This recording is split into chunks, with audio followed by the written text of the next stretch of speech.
we're going to kind of pull back the mystery a little bit today.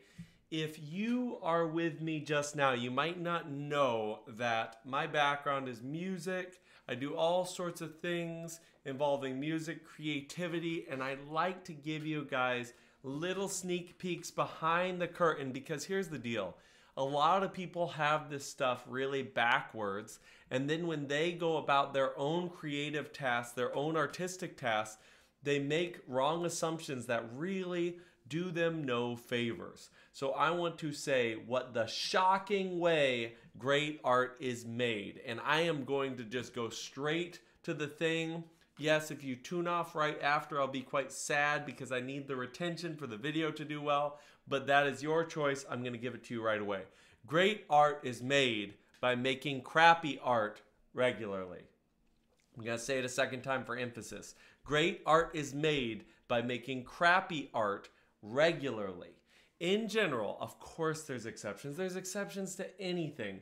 But in general, the way that you actually make amazing, world-changing, world-class art is not by starting by going, I'm going to make world-class art.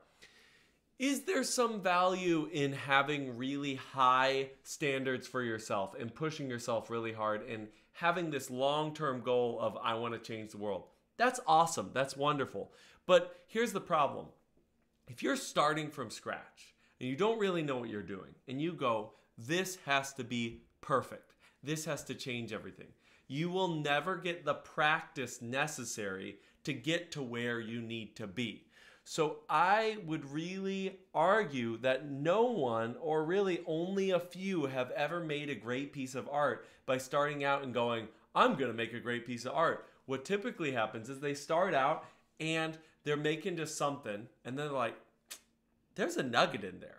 That nugget is really good. And then they pursue it, they edit it, they transform it into something amazing. Now, we're not going to talk about the editing process, the finding the nugget process, the transforming process. We're going to talk about the beginning because this can really apply to you and also can take away some of that feelings of jealousy or some of that feelings of inadequacy when you're comparing yourself to others.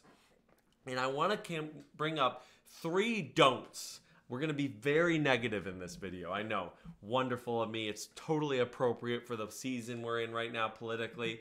Very negative. I want to start with 3 don'ts. Don't make it harder than it already is. What do I mean by that? What I mean is we romanticize things being very difficult in the creative process. The person brooding, right? They're just sitting there and they're like, ugh. And then writing it down note by note and having this really big, grand idea from the beginning. Screw all that.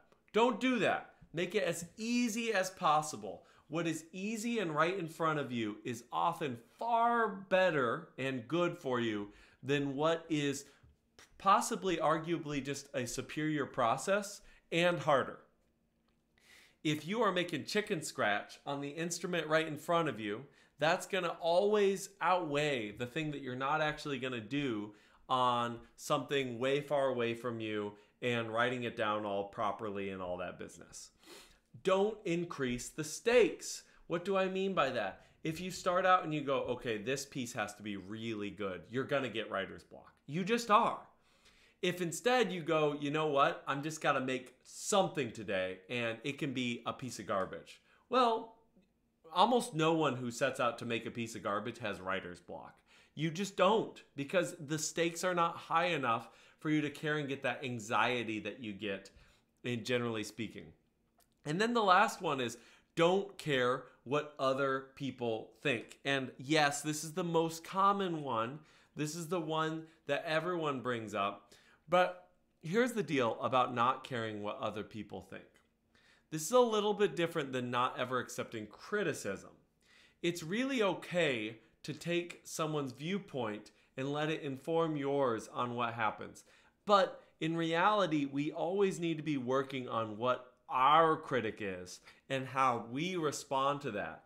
And ultimately, everyone else kind of goes through this filter. So it's not that we're really actually disregarding everything anyone else says or does. Because if we do that, we'll turn into a total narcissist And it's possible that we're super brilliant and we just make great art regardless. But it's also very possible that we're just completely delusional and our art is really going to suffer. So instead, we just want to take them through the filter of ourselves and then apply whatever they're telling us to our art and to what we want to do. How can you apply this to your life today? Well, I'm going to take it one of two ways.